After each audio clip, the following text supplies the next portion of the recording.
Welcome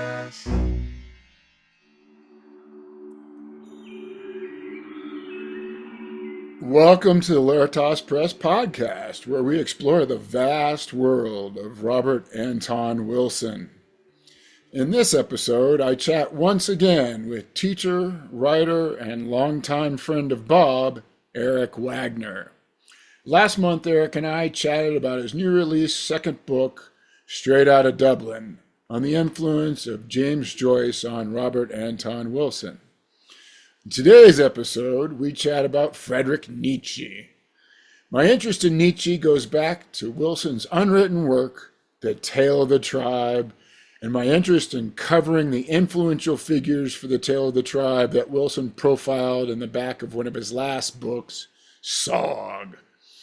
This episode was recorded in August of last year, and some of the content may be dated as a result.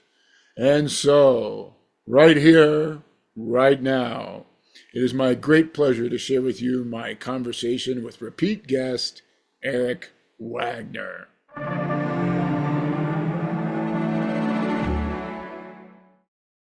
Eric Wagner, welcome back to the Hilaritas Podcast. Hello, sir. Hey. Well, we were going to talk about Friedrich Nietzsche today. And before we do that, I want to ask you about something, because I just rode my bike, not my bike, but a bike across France. And as I started that, we went through these small French villages, kind of abandoned French villages on kind of the west side of the country. And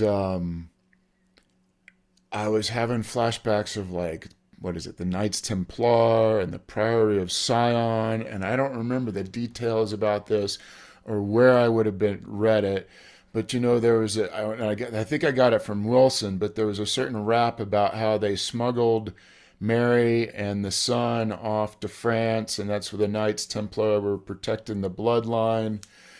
And I don't know if there's a specific region that they talked about, but I almost want to remember there was something about maybe a little microculture of darker skinned people in the region.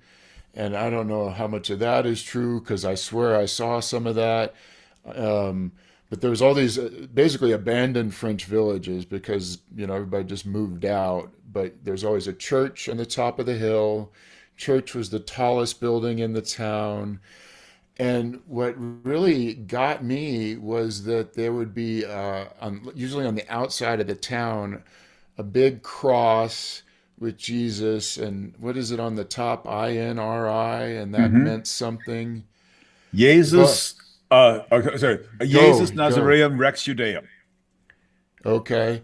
And, well, I just on my tangent as I'm rambling here, I just got the sense of how weird it would be if you knew nothing about Christianity and you come to this town and they have a crucified dude on the outside of the town, and then just kind of riding miles and miles on a bike, I'm kind of in this meditative state where I'm open to things, and I'm like, this is a death cult. That's what the impression I kept getting. Anyway, I bring all this up because where did Wilson write about this? What do you recall of all I'm rambling about? So, from the early 80s till his death, he became fascinated by the material in Holy Blood, Holy Grail. Okay. And it's also in other places. And the idea that there was a church at Rennes-le-Château where it was asserted that they found documents including a bloodline. Now, since Wilson's death, people have suggested strongly that the whole Priory of Sion never existed, that it was a total put on. I slipped from E prime there, but anyway. Yeah. And many people sort of assert that and say it seems totally made up. To take a step back, that area in the southern eastern corner of France has a really, really interesting history.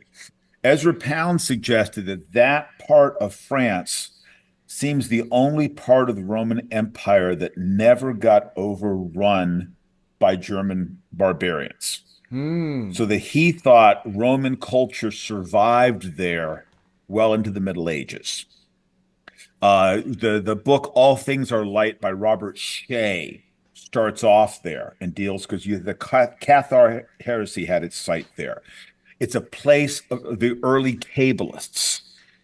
It's the place from the cult of Amor, the Provençal troubadours, who had a huge impact on Nietzsche and also Ezra Pound. But you can see that the idea, a lot of aspects of Roman culture, Christian culture, romantic poetry culture. It's very close to Spain, where the Muslims were, and so there could be a blending of Sufis and Kabbalah. Hmm. But in coming into the late 19th century, Van Gogh goes there to do his greatest work and kill himself.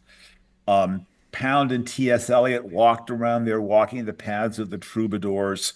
A very, very interesting part of the world where supposedly in 1904 they find the Noon Blue Apples documents. Oh God. Okay. That's a whole nother rabbit hole. Maybe we should save for another day. But is there? So it was kind of. I know these are one of those themes that just pops up in his books over and over. But is there a certain specific book or something that you could think of that really digs into this? The footnotes in The Widow's Son. The Widow's Son. And, if you ask Mike Gathers, he'll give you, I'm sorry, Mike Johnson, he'll give you Johnson. page numbers. But I think stuff in Cosmic Trigger 2 and Cosmic Trigger 3, Okay. but I any of that, right before this morning, actually, I've been thinking about this for a while, and this morning I remembered that there was actually a Priory of Sion essay that he wrote for Gnosis magazine that is probably one of those hidden gems that needs to be published by Hilaritas in some kind of compendium. But I did dig up that, but I didn't have a chance to look at it. Um, and I forgot all about Noon Blue Apples. Well, let's leave it at there. I was thinking about that so much. I mean, it was so eerie in a way. These farm villages were all just kind of more or less abandoned, but they always had a big church on the top of the hill, the cross at the edge of town with the body of the crucified body. Just ultra creepy when you think about it to me. But so I want to set some context for the bigger picture here. And when this podcast was founded, our founding producer Ian kind of conceptualized that we would do 8 episodes and we'd cover 8 influential figures in Bob's life as set out kind of as cosmic trigger as the framework. And we did that. And that was the first 8 episodes. And as I've elected to continue this show, and one of the things I wanted to do was highlight each of the people in Tale of the Tribe as featured in the back of SOG. And then we talked about that with the Maybe Logs a year or two ago. And and it just proved hard to find guests and that's where I ended up talking to you about Pound. Was kind of that was born out of that, where I was trying to feature all those folks, and so Vico was one, and Nietzsche is what we talked about. So I'm curious to talk about Nietzsche and the big picture with Bob, and what comes up for me is how he said he would feel liberated reading Nietzsche.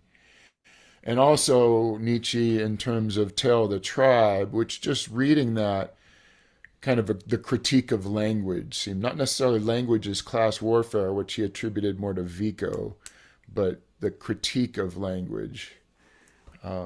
Anyway, that gives you a lot of places to spring off from, and I'll just hand it to you to talk about whatever comes to mind. Nietzsche seems one of those fellows who has deeply penetrated our contemporary culture but people have so many different points of view about him. Mm. Okay, so that it, Chekhov is a sort of interesting parallel. Many people who write essays about Chekhov start off by saying how everybody else misunderstands Chekhov. And part of that is that a lot of people who teach Russian literature in the United States and England were people who fled the Soviet Union after the revolution. And so there's a lot of bitterness because people in the Soviet Union like to see Chekhov as a precursor of the revolution. So people who came over to America and England say, no, he wasn't. So they argue, say nobody understands Chekhov, blah, blah, blah. They're always very, very contentious reading Chekhov essays. Similarly, people who write about Nietzsche say nobody understands Nietzsche, blah, blah, blah.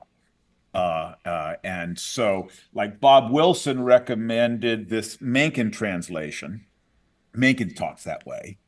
A lot of stuff in libraries in America have Walter Kaufmann translations. Kaufmann translated almost everything of Nietzsche, and he constantly is criticizing everybody else. Nietzsche contradicts himself. Okay. He comes at things from a lot of different angles. Some people have said that because Nietzsche wrote German so well, he is a difficult philosopher to understand. Because he doesn't come out and say, I believe X, Y, and Z. He comes at it from so many different angles.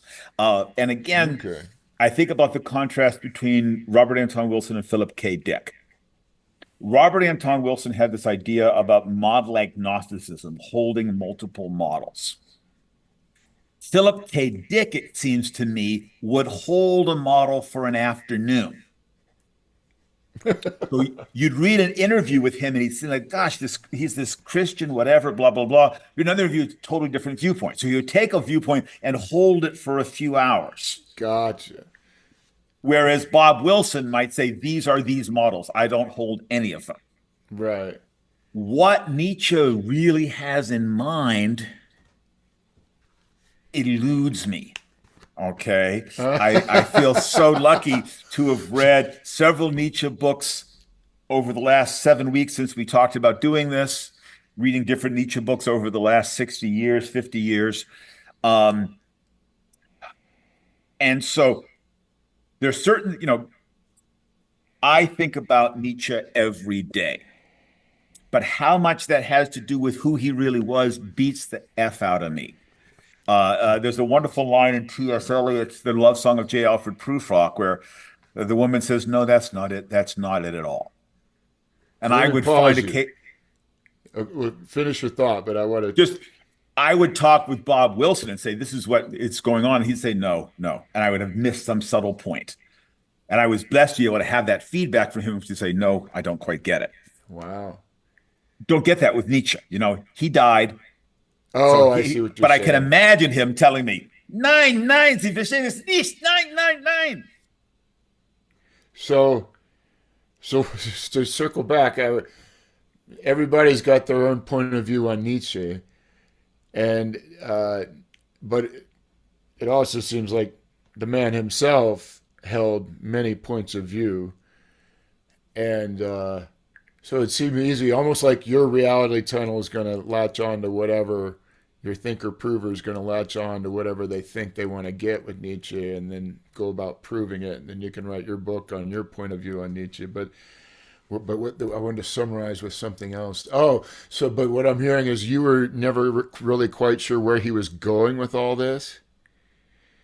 I would think I did. But then you dig down and you find these subtleties. He's not a simple guy.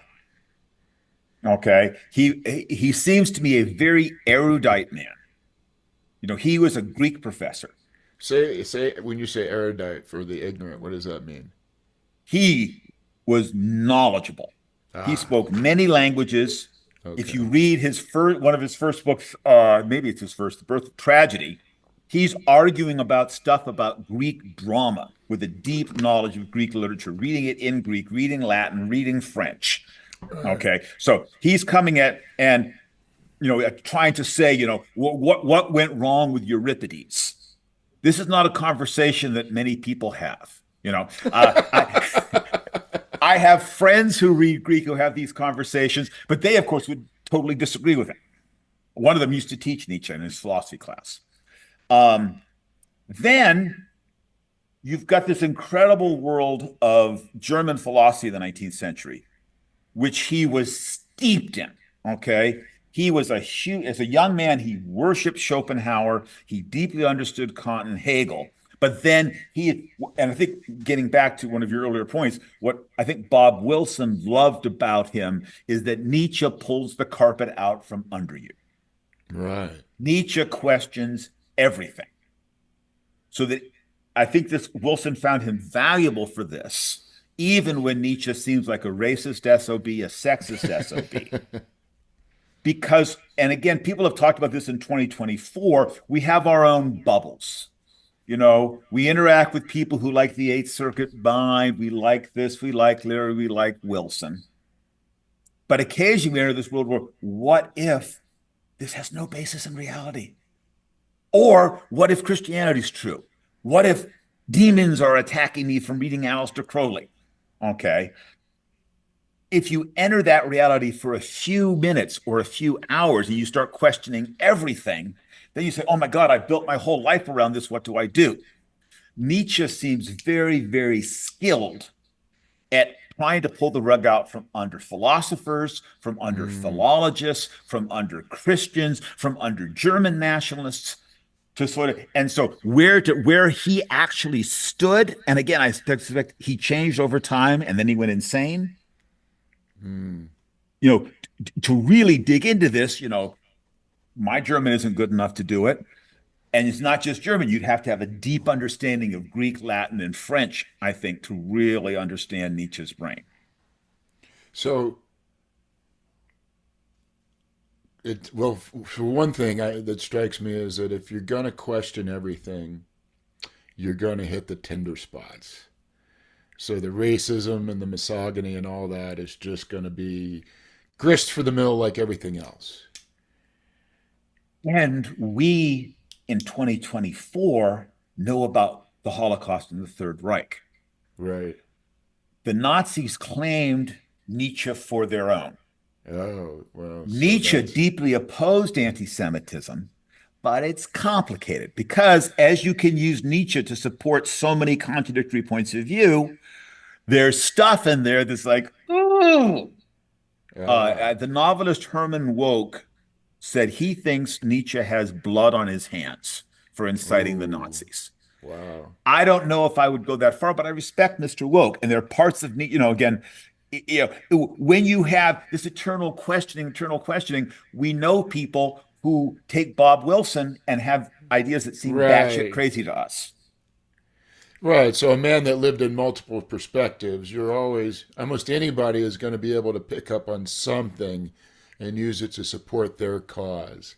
And so I was wondering about that because that was like one of the SOG and the Tale of the Tribe write-up. It's so brief, but it just covers like everything. But what did it say? Often inaccurately blamed for World War I, Nazism, World War II, existentialism, Leopold Loeb murder, and other nefarious tendencies and events. And that's like one out of like 6 sentences on this guy. Go. One sentence of Nietzsche that repeats over and over again in Also sprach Zarathustra: God is dead. Right. In 2024, we think about the Olympics this week, that sentence still upsets people. Imagine how it upset people 150 years ago. What did he mean by that? What's your take on that? Good fucking idea. I really, and it's interesting. Let me just finish up this thing I was going to say, and then I'll try to answer your question. Yeah. I'll come back. That line is in Thus Spoke Zarathustra, German Also sprach Zarathustra. That inspires Richard Strauss to write the tone poem Also sprach Zarathustra. Bum bum bum ba-dum, bum bum bum bum bum bum. Is that music? was written as a tone poem about a book of philosophy, which is not that common. In the 1960s, Stanley Kubrick makes the film 2001: A Space Odyssey. He hires a composer to write music for it. He's not happy with it. He puts on a temporary soundtrack of classical music and decides, ooh, this works better. That then deeply enters our culture. So that now that music from Also Sprach Zarathustra makes people think it's something new, it's something science fictional. It's used in Spaceballs, it's used in Wall-E. Now it's used in car commercials. It's used in an Oreo Thins commercial last year.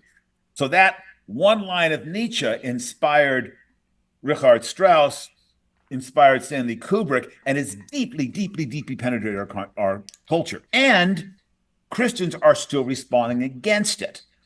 I remember driving through Texas and hearing a radio preacher talk about how Nietzsche was the Antichrist. We've got the movie 20 years ago. There is, what's it? I'm forgetting what's. So God is not dead. There was a movie called God is Not Dead, and then the wonderful sequel, God is Not Dead 2.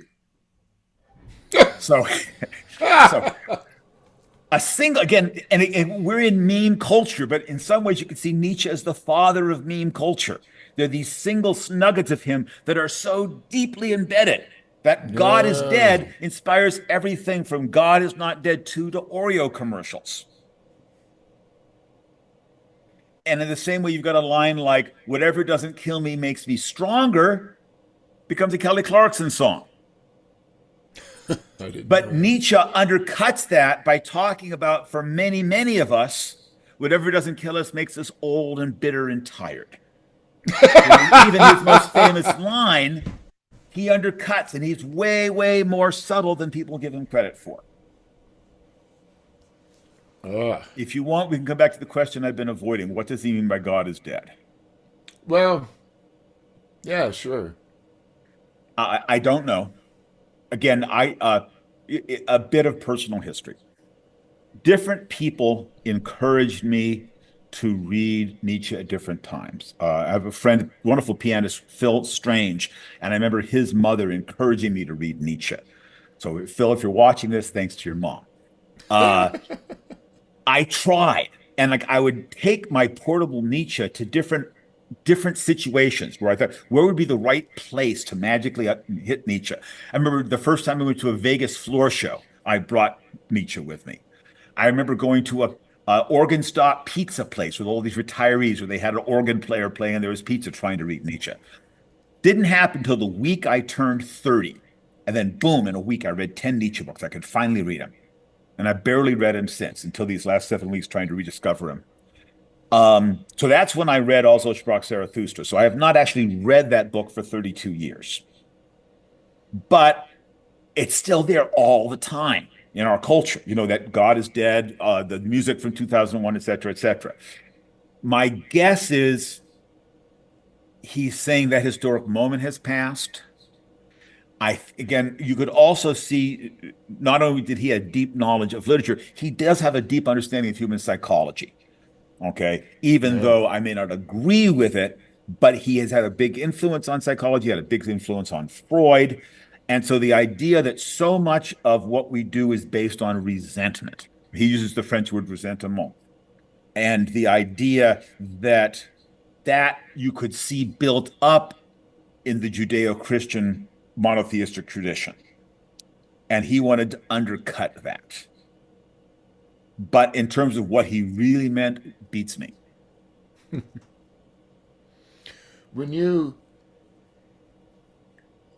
I guess part of what I'm hearing you grasp is like, what's the point? What's this guy trying to say? Maybe that's what I'm making up in my own head, but part of me thinks maybe the point is simply to question everything. I would bet he would say no. Okay. I don't think, and again, Korzybski's, whatever you say it is, it isn't. Okay.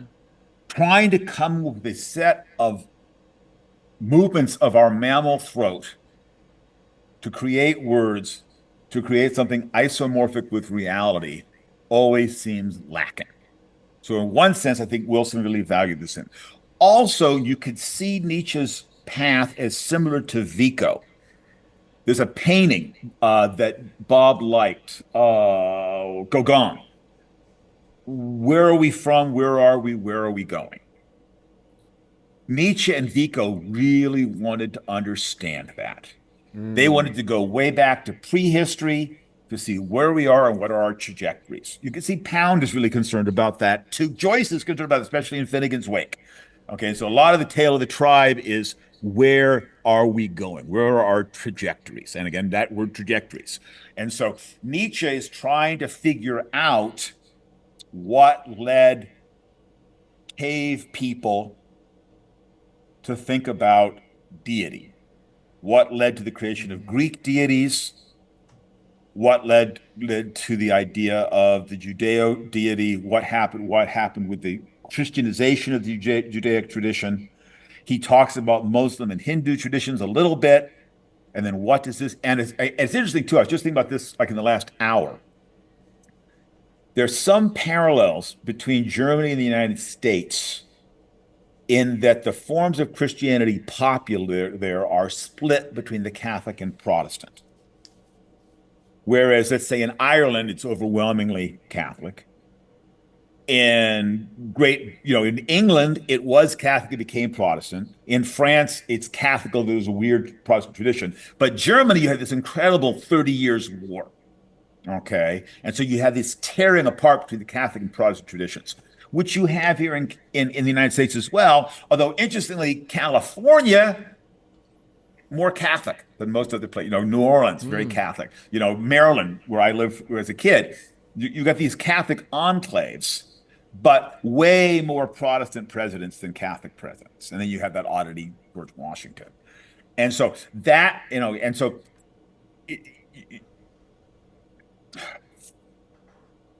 I think Nietzsche saw the Reformation as a bad idea. He loved the Renaissance. He loved Greek culture, especially old Greek culture. And so the idea that the Reformation sort of knocked that back. But then it's complicated because he finds interesting things to say about Luther. He thought the most beautiful writer of prose in German before himself was Luther. But what I'm hearing is that a lot of his mental wrestling was around man and his relationship to deity. I don't think he believed in a deity. Okay. He would look to say, what is it in human suffering that led them to posit deity and different types of deities? Right. So, and then again, I think God is dead. He would be saying, we don't need to posit a deity anymore. It's not a useful tool. So try to understand why we do this and then saying this is unnecessary. Interesting. And to circle around to the beginning, what would you say Wilson found interesting about Nietzsche? What was it that, to where he named it as like one of the tale of the tribe? Is that important in his? And maybe those are two questions, but like Nietzsche was pretty high on the list of Wilson's influences. Yeah. Pound liked to give these sort of charts with people's birthdays, years of birth. So if you look at the tale of the tribe, you've got, and I made a chart of this years ago. I put it up on alt.fan.ri Wilson, but you've got Bruno, okay, right. Contemporary of Shakespeare, burned at the stake 1600. You've got Vico, end of the 17th century, beginning of the 18th, and then Nietzsche. So for me, that's the first trinity of the tale of the tribe. So you've got those three. So you could sort of see Vico's multiple worlds. Bruno's multiple worlds. Vico, the idea of clash of languages and people using language to create the society. And then Nietzsche, God is dead. That's our first trinity. Then the second trinity, you got Fenollosa, Joyce, and Pound. Oh, wow. Okay. Yeah. And for me, what's interesting about Pound is if you think about the jumping Jesus phenomena, Pound is the first generation of people who lived through an information doubling. He lived through multiple. So if you look at the Georges Henle's statistics, we have one Jesus in the year one, two in the year 1500, three in 1750, four in 1900, five in 1945, six in 1967. Pound lives through multiple of those.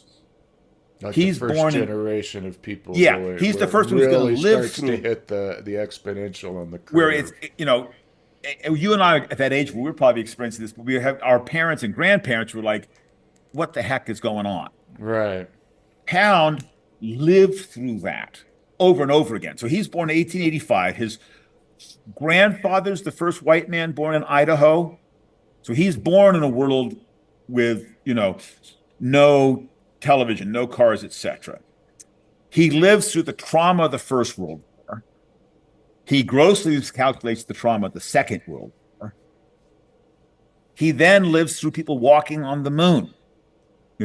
I love the story of Allen Ginsberg visiting Pound and playing Sergeant Pepper's Lonely Hearts Club Band for him. This for a man who's born in 1885. Wow. And so when I think about and just I like these days, and I know I've said this before, I don't hate repeating myself, but I think of Tale of the Tribe not as an incomplete work, but as we've got it the way it exists, right? It Right. exists as a series of fragments. Great. So we've got this first trinity: Bruno, Right. Vico, Nietzsche, Fenellosa, Joyce, Pound. Very much what's going to be called by McLuhan the global village, okay? With Fenellosa looking at Chinese poetry, and Robert Anton Wilson thought both Joyce and Pound were trying to create the internet on paper. If you read Joyce and Pound, they're making these hyper jumps. It's like you click on something, you're somewhere else. Okay. Very, very different from any literature before 1922. Yeah. So like all the knowledge in the world, but like hyperlinked in a way, like a nonlinear. Yeah. Yeah, and again, it's something Robert Tim Leary in the introduction to Cosmic Trigger talks about Wilson's works as encyclopedic works. A work like Dante's Divine Comedy was an encyclopedic work of his world, but it's all organized and makes sense. It's very linear Okay. and yeah. The poet Basil Bunting wrote a great poem about Pound's cantos, where he says, "There are the Alps. They don't make sense." Okay. And at the end of the cantos, Pound says, there is no orderly Dante-esque rising. And this is where Wilson talks about comparing the cantos with Dante. Pound's trying to deal with the world, and he won't accept that neat Catholic filing system. He tried to write Inferno, Purgatory, and Paradise, but for a post-Nietzschean world. And then, so you've got those three trinities. So you got Bruno, Vico, Nietzsche, Fenellosa, Joyce, Pound. Then you've got Korzybski, Fuller, McLuhan, Oh, that's a yeah. and then Shannon and Orson Welles. And that's your Tale of the Tribe.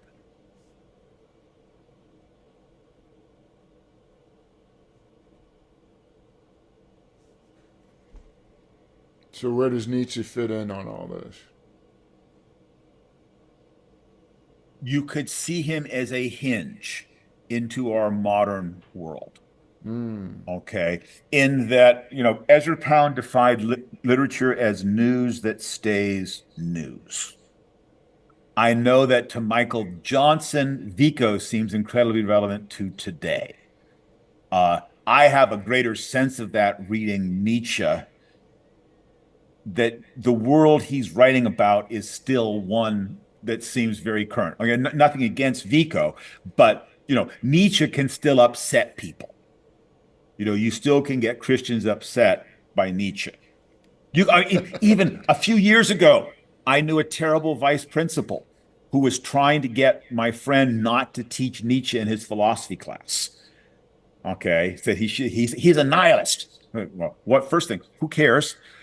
Second, Nietzsche over and over again says he doesn't like the nihilists. But the idea, I had a really good professor in college, and I thought I was reading Nietzsche. He said, "Oh, be careful." He's still upsets, and I can understand that. In the Interesting. last 7 weeks, at one point, I said, "No, I can't read anymore." I put it aside. Twice, I left this library book at a restaurant and had to go back and get it. So, like, I definitely have a love-hate relationship with the gentleman. What do you love about him and what do you hate about him? His fearlessness. He was willing to piss people off. And again, you can see that in Dr. Wilson. Dr. Wilson said he thought one of his characteristics was his lack of fear. Mm, Okay.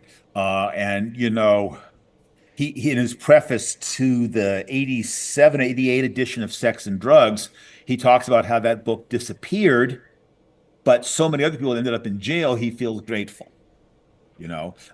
That Wilson was willing to piss people off. Nietzsche was really willing to piss people off. And so that fearlessness in his, risking his career, his reputation, um, you know, uh, as someone who spent a lot of years teaching at high school and college, etc., cover your ass often becomes the key teaching philosophy. What won't right. get me fired?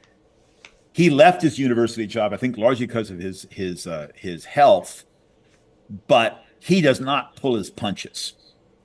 Mm, just goes Mm. all out. Huh? Yeah, and even though, and again, I think about the difference between T.S. Eliot and Ezra Pound.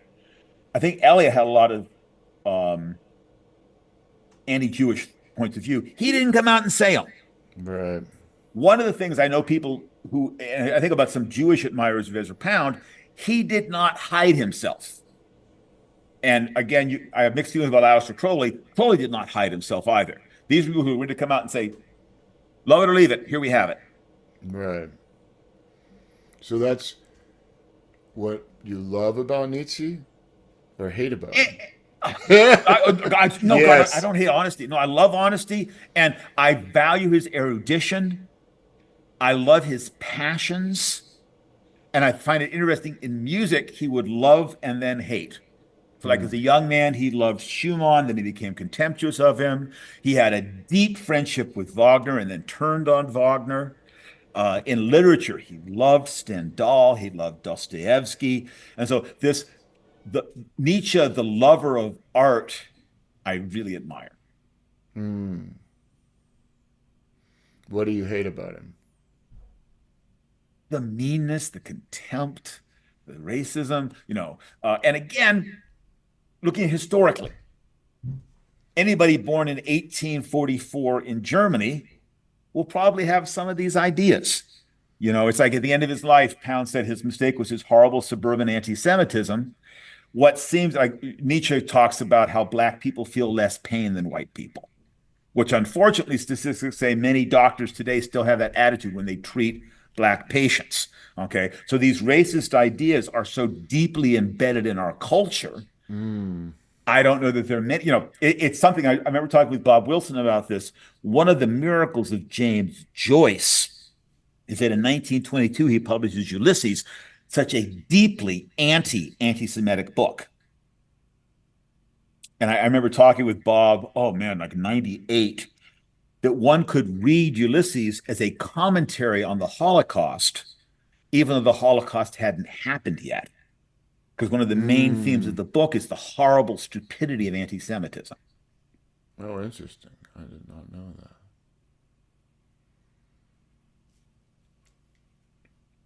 And there What? again, you've got a Tale of the Tribe connection with Joyce and Nietzsche. And one thing we haven't touched on is his, well, the words I wrote down are anti moralist. Um, This shows up wonderfully in Bob Wilson's Historical Illuminati books. The difference between right and wrong. right. How does conscious form? And I think, I don't know that Nietzsche ever read Huckleberry Finn. But Huckleberry Finn seems to be a masterpiece on this. That a lot of what's going on at Huckleberry Finn is we establish Huck as this virtually illiterate young man living in the 1850s who believes stealing slaves is immoral because slaves are property. And even though he will steal things, he wouldn't steal a slave. That's really, really bad. People who steal Huh. slaves are really bad. You can steal an apple, you can steal money, but stealing a slave is really, really bad.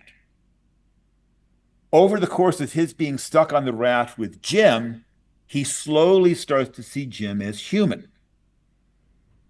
And so he decides he's going to rescue Jim from slavery, even though he knows it's wrong. He says, I will go Mm, to hell, even though I'm going to do this thing I know is a sin.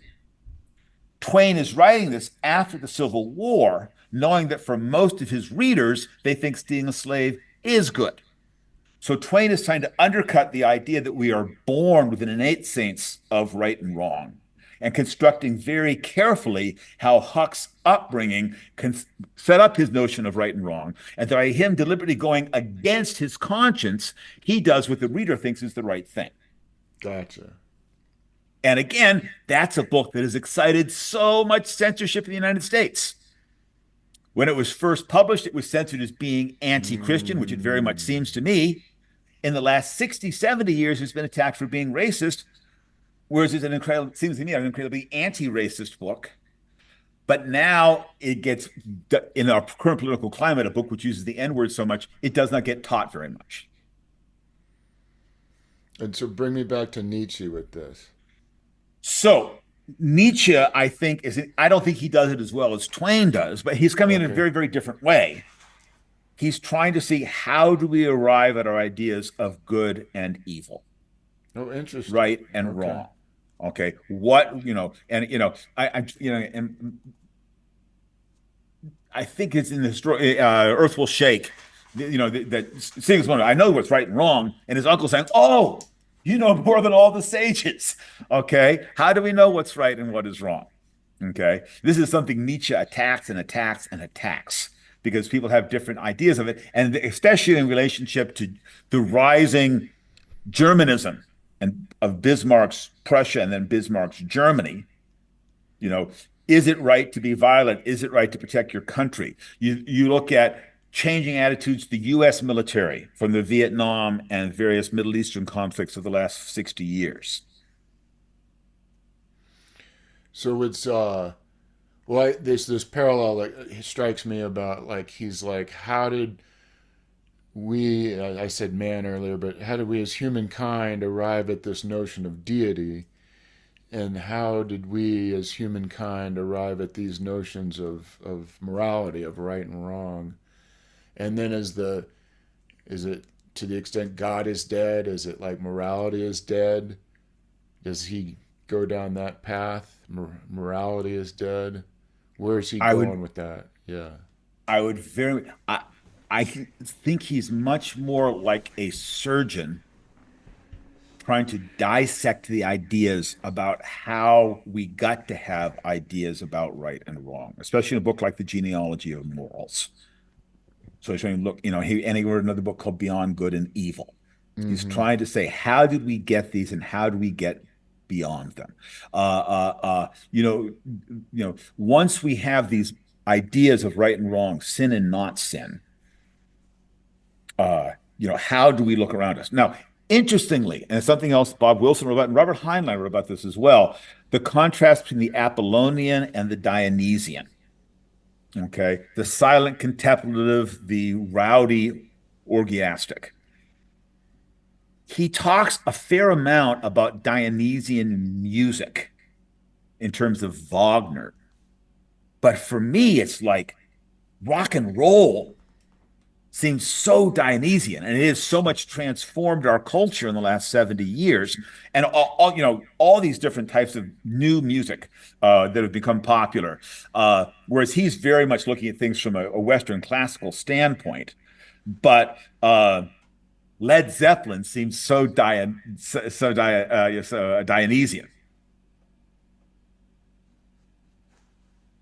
I got my. I gotta.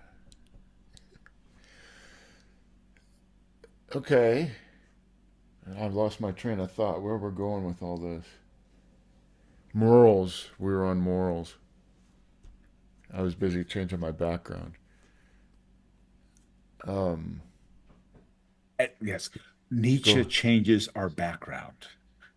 There you He go. undercuts our background, you know.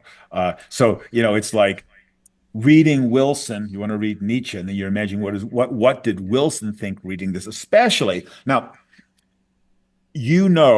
Robert Anton Wilson would sometimes exaggerate. No. He talked about rereading a Nietzsche book or two every year. Okay. I'm not sure how much he did that, what his actual read was. Okay. But what would he have thought reading Nietzsche in his 20s? I bet he found it exhilarating. And then Mm, what would he have thought in his 40s, in his 60s, in his 70s? An idea, right. that to see how, slip, and I mentioned this in an email to you. Nietzsche, in some ways, reminds me of Jesus Christ and Shakespeare, in that after a lifetime of study, I can't pin them down, but I know people who pin them down in so many mutually contradictory ways. Interesting. So what's coming up for me at the moment is that when I read Bob talking about the effect Nietzsche has on him when he reads Nietzsche, it reminds me of the effect I got from reading Bob. Mhm. That go, yeah. Oh, but would you agree Robert Anton Wilson almost always seems kind and good natured? Yes, absolutely. So, I just finished watching a Sun Ra documentary. Oh wow. Sun Ra and the science fiction film Space is the Place with Sun Ra. I've watched it like 3 or 4 times in the last year. I don't know. It's like my solace right now. Sun Ra questions everything, but he does it with such good humor and lack of meanness, even when he's telling people that he thinks they're wrong. Okay. There's a certain Germanic stridency in Nietzsche that Yeah. sets off the warning bells. Now, part of that is looking at this after, trying to deal with the Holocaust and deal with, and you've got the incredible complex relationship between Wagner and the Nazis, okay, and the conflict between Nietzsche and Wagner. But I totally agree that Wilson comes and undercuts things, Yeah. but you feel like, at least I feel like I'm in such good hands with Bob. I can trust Bob. Mm. You know what I mean? It's like it's going to be okay. What's the Grateful Dead? Dick's Picks 8. They're tuning the guitars, and Jerry Garcia says, "It's all right, man. We got you all night long." We got some. So, yeah, that's interesting. As you were saying that, it's almost like, is that one of Bob's traps? Is that you feel safe with him, and then all of a sudden the rug pull comes? I don't know that that's relevant, but it is interesting. I felt I read I haven't reread a lot of Bob, but it was maybe my late 20s, early 30s where I was just devouring everything I could, and it was that rush I would get from that liberation of some viewpoint I held that I didn't even know I held, and he completely undid it, and it opened me up, and I was like, oh, I don't have to hold that fixed point of view anymore. And there was a certain rush that came with that, and that was part of my Bob addiction for a while. And so when he talks about Nietzsche, that's what I feel is that, oh wow. Wonderful exercise in Prometheus Rising, where Bob tells the reader, refute everything that I've said. Right? Write a Right, 5-page right. essay saying what a dope I am and how wrong this is. Nietzsche at times seems to really believe himself. He Mm, feels he's really done something. Okay. And mm. again, part of that could be a survival mechanism. Yeah, just different If everybody's personalities. telling you that you fucked up, for you to say, no, this is for real. Just like Joyce and Finnegan's Wake. Almost, so many people abandoned him. I think with I think part of this has to do with the psychedelics, but there's just a real diminishment of ego, a diminishment of self that's a little easier to come by when you're steeped in that. For certain personalities, Yeah, because you look at, again, the Leary. scene, Leary in the cell next to Charles Manson. Oh God. You've got great scientist, mass murderer, and Manson says to him, your problem was you didn't tell people what to do.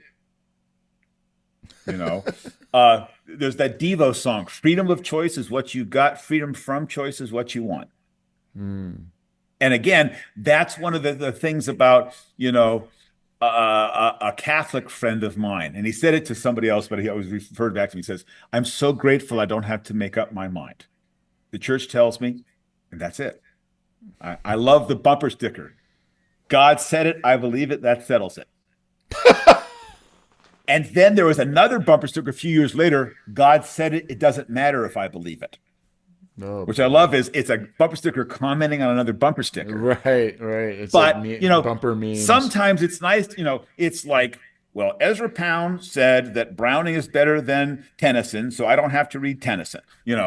Unfortunately, that guided me getting my English degrees. I had a very Poundian perspective, and to go back and say, well, okay, maybe. But these are traps that we could, and in the same way, Nietzsche has those traps, and he'll undercut them, and he'll give you another point of view. I think Nietzsche said, "I'm not an easy nut to crack." Like deliberately. Is that, would you say, deliberately yeah. And this Wilson has written about both Gurdjieff and Crowley, deliberately making their message more difficult to understand. Right.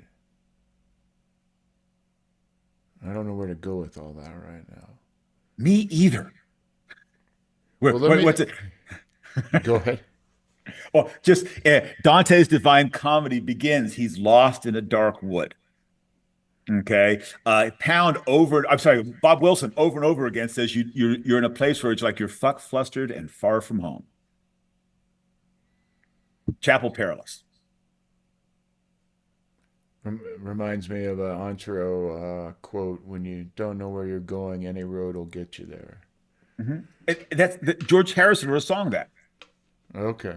When you don't know where you're going, any road will take you there. It's on his last album, Brainwashed, which also has a song about the Peo Due conspiracy in the Catholic Church. Well, that's a whole other rabbit hole to go down.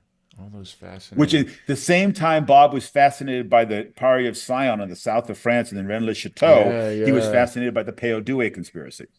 Right, kind of a older and more modern religious conspiracies. Well, you've put a lot of effort into reviving Nietzsche here for this. Is there something you wanted to cover that we haven't touched on, or anything you'd like to editorialize around Nietzsche?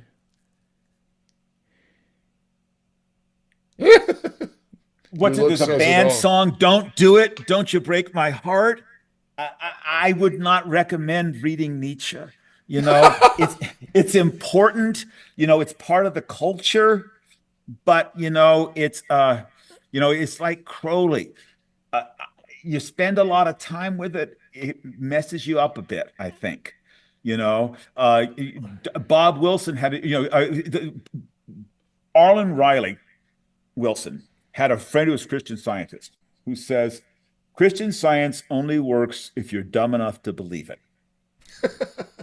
Bob Wilson said he thought Crowley taught him the tricks not to stay dumb, to dive into different reality tunnels, and be able to keep some frame of reference. I value so much that I learned from Bob Wilson, but part of me regrets spending so much time with Aleister Crowley's work. And I think it makes it difficult for me to see the world in front of me. Wow. Because it sort of in the Eighth Circuit model, Crowley does have means to re-imprint the Third Circuit, but then to get rid of that imprint to find an even better one proves difficult. My horns won't fit through the door. So I still see the world through these Golden Dawn, Crowley, Robert Anton Wilson lenses, and I can realize, oh, I need to get my prescription fixed, but I don't know how to move beyond that because that is my framing device. Does that make sense? I think so. But what And I'm so hearing is it if you go too deep into Nietzsche, you end up in the same kind of zone. were you a comic book guy? Do you like comic books? No, not really, Um, to be honest. Yeah, I know Jim of them. Go ahead. Jim Starlin created Thanos. He wrote Infinity Gauntlet, Infinity War. And one of those, he started every issue with a quote from the philosopher. I love pretentious comic books. And I remember he starts one with a Nietzsche quote: when you look into the abyss looks back into you. Right. That's a great And one, though. I find it interesting that the archetype Nietzsche reader in American pop culture is a dumb young white man. Whether it's the Kevin Kline character in A Fish Named Wanda, or the young high school kid in Little Oh, Miss Sunshine, it's the sort of guy who today might be reading Jordan Peterson. oh, or And Ayn again, Rand, as a maybe. college teacher, yeah, but Ayn Rand, I used to know a lot of female Ayn Rand fans in the 80s, Okay. 70s, not so much in the last 20, 30 years. But I have had lots of very nice young white men who want to write their paper on Nietzsche. Just as I have know a lot of nice young white men who like Jordan Peterson. Yeah. Well, with the caveat that one should be cautious about going too deeply, Yeah. is there something you would recommend to get your feet wet? So this guy, Walter Kaufman, is interesting because his footnotes can become intrusive because he started giving his point of view and he keeps pointing you back to his own books. But he translated just about everything of Nietzsche into English. And he seems to have a pretty good academic background. So there's the book called The Portable Nietzsche that has Yeah. all of Oslo Sprach Zarathustra. It has the Antichrist. It has Human, all too human. I forget the Nietzsche contra Wagner in it, with nice introduction, and it Okay. just sort of gives you a basic framework. Okay. Bob Wilson specifically recommended this Anti. Mencken translation, which is acid. It's so much meaner and nastier than Walter Kaufman's translation. So if you want to Oh, read interesting. 90 pages and be shocked, search for this. I think I got this from Noon Panics for $7 back when $6.95 when Noon Panics still existed. Okay. Nice thing about Nietzsche is your public library in the United States will have it. Yeah. Okay? So you can find it. Just make sure I'll close with this. One thing that stuck with me for 30 years was Nietzsche's idea that Mozart brought together the German and Italian streams of music. And the Mozart was sort of this ending of the tradition. He talked about it in numerous places. Pound talked about Homer as the ending of the tradition. Mm. Whereas oftentimes we see Homer as the beginning of European poetry, Pound said he's the end of the oral tradition. For thousands of years, people memorize their poems, then they start writing them down. Maybe we lose something. And so that incredible historical breadth is part of what Wilson loved in Nietzsche and part of what is lost when we go from reading books to reading paragraphs to reading sentences. Mm. I love the comment the critic Hugh Kenner made that Ezra Pound was the only person he ever met who's always spoke in paragraphs. And our current culture does not allow for a lot of paragraphs. 144 Twitter characters would have shaped the culture 20 years ago, or however long ago Twitter came up. And so the discourse where people don't interrupt each other is rare in America today. Right. And I think that you have sustained attention to really appreciate, a lot of stuff that Dr. Wilson liked. Boom. All right. Here's the candid hour. I want to throw this out at you. So I want to preface this that we talked about Nietzsche and Vico, and you said, "Hey, let's focus on Nietzsche," and so I'm springing this on you unprepared. But I would love when I read. Mike Johnson wrote a long essay on Vico for the new edition, the Hilaritas edition of SOG. And if I were to boil that down into one sentence, it would be something along the lines of for Vico, language is class warfare is conducted through censorship, which probably is a gross oversimplification of what Michael was trying to say, but I want to just throw that out there at you. Vico, Tail of the Tribe, language is class warfare, censorship. What would you say about all that? It seems to me Bob Wilson approached Vico through a Joycean lens. Okay. So my guess is he came to Vico and says, I want to understand Joyce better. Joyce enthused about Vico. There's a famous essay by Beckett about Finnegan's Wake about Vico and Bruno. Okay, so that's sort of like the key to the Tale of the Tribe. My confession, Vico doesn't do much for me. I'm sorry, Michael Johnson. I've read the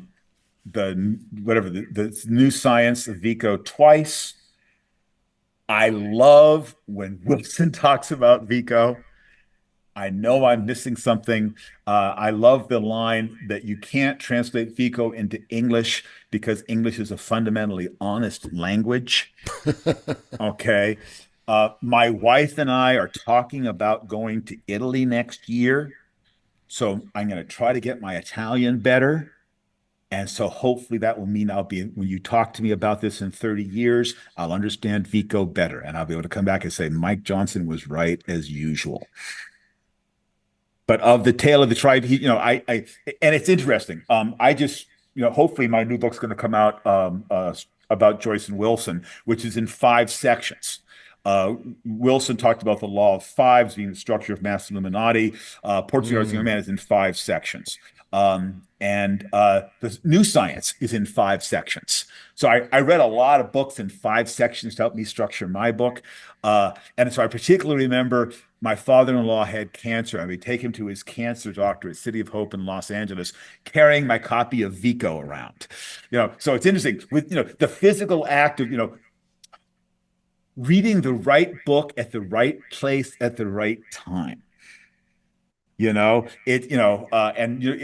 just did that little thing with Bobby for Maybe Day, Yeah, yeah. reading Illuminatus in New York in 1982 sort of hit me. Reading Nietzsche at a floor show in Vegas with my dad. And all of us, McLuhan talked about that we're living in a post-literate world. What is the role of books? The temptation to look at my phone and play Tetris rather than reading is very great for us tired old folks. And so, again, I think that like Nietzsche, Vico is wrestling with the classical heritage, the Greek heritage. He's trying to say what inspired Homer, what led the Greeks to have this sort of world, just as Nietzsche is, and trying to see where it is, where we're going, how language affects us, how censorship affects us. So it seems like what you're talking about, language is class warfare and how censorship affects us, leading to Ezra Pound being locked up and Wilhelm Reich having his books burnt. And I with that fiery background there in your background,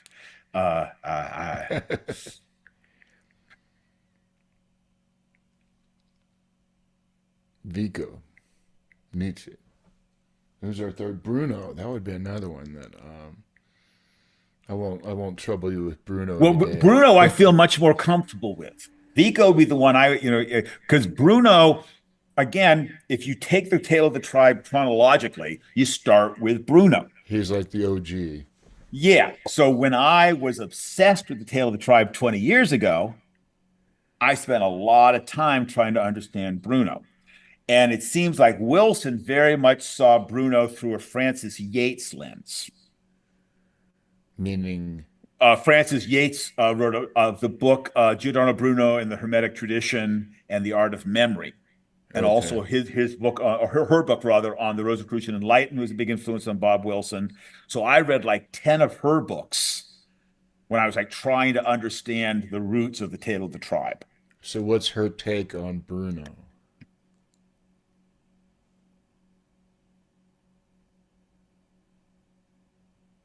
You could, and there's I don't know if you've seen the video of Bob Wilson on Bruno. The audio quality is terrible, but it's up on YouTube, I think, from the Okay, 80s. maybe I can But link to it's it. basically Wilson's take, which is coming from her, is the idea that you have these forces of religion and of science and of mysticism. Okay, In Bruno's time, religion was opposed to both science and mysticism. And so for Yates, Bruno and John Dee are both figures who would lead to the modern scientific way of looking at the world. Oops, why is my thing not charging? Come on. Just 1 second. I'm sorry, Mike. Oh, I did. Somehow this is a metaphor for misunderstanding Nietzsche. My power cord came undone. Okay. So that you can see these shadowy influence of Bruno on Shakespeare, but very much the idea that he may have been behind Rosicrucianism, Freemasonry, the scientific method, so many different things. And so she sort of paints this whole tapestry of intellectual life that led to the scientific method. And the incredible impact of the printing press and the responses to these incredibly bloody wars of the Reformation. And so that Bruno gets tricked into coming back to Italy and burned at the stake.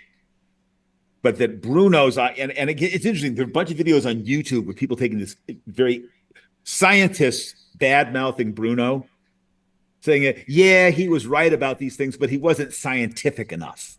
You know, yeah. again, he doesn't think like Carl Sagan, but he was born in 16th century France, or 16th century Italy. I'm sorry. Oh, there he is. Yeah. Staring down at us. I remember I actually got into an argument with a bishop once about Bruno. Bishop Barnes in San Bernardino was giving a talk about, how terrible capital punishment is. And I was saying, what about the Catholic Church in Bruno? He was very nice about it. He didn't get me fired, but. So there's something about Bruno. What would you say?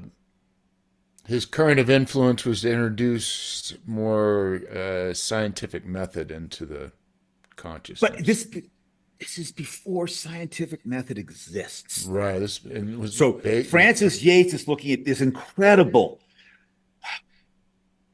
and again, the we live in a world of chaos. That 16th century is this incredible world of chaos.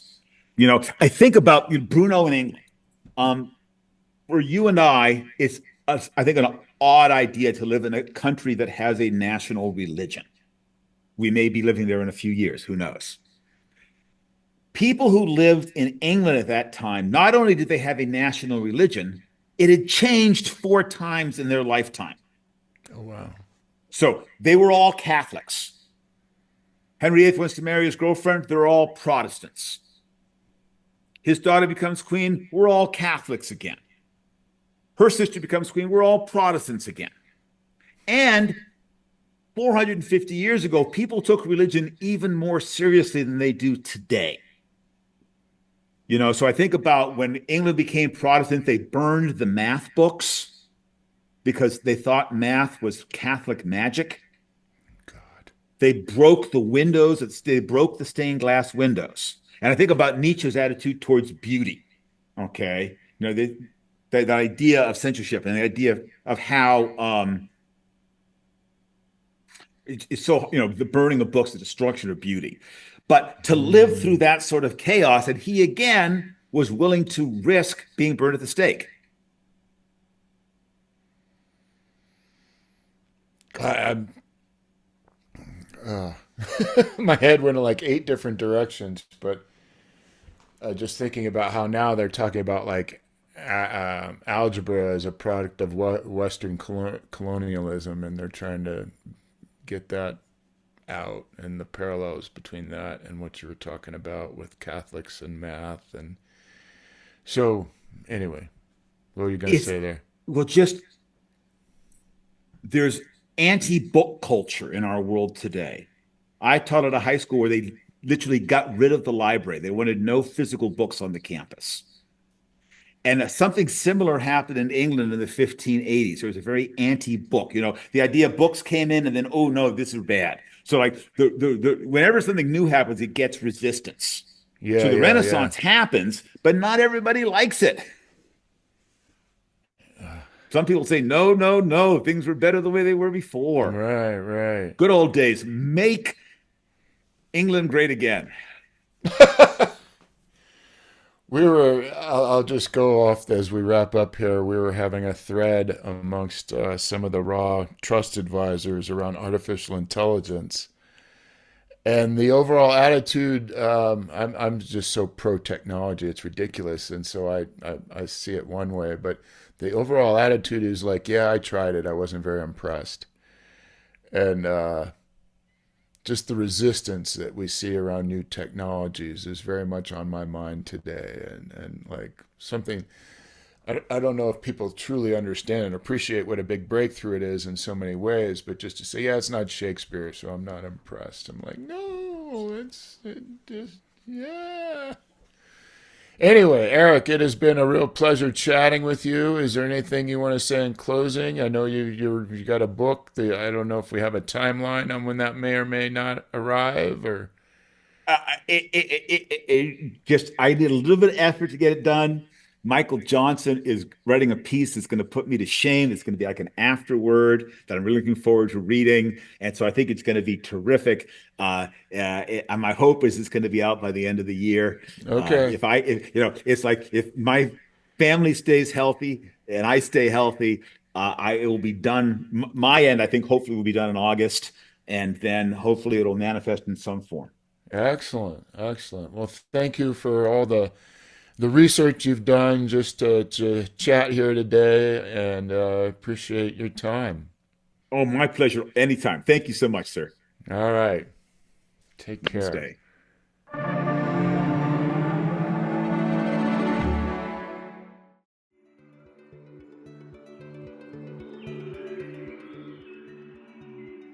Thank you for listening. Thank you to Eric for taking the time to chat.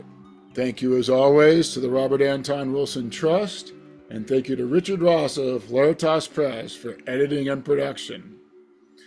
My next episode, where guest host Zach West chats with Mariana Pinzon, will release on usual on the 23rd. Until then, I am your host, Mike Gathers, signing off with love and cheerfulness. Amor et hilaritas.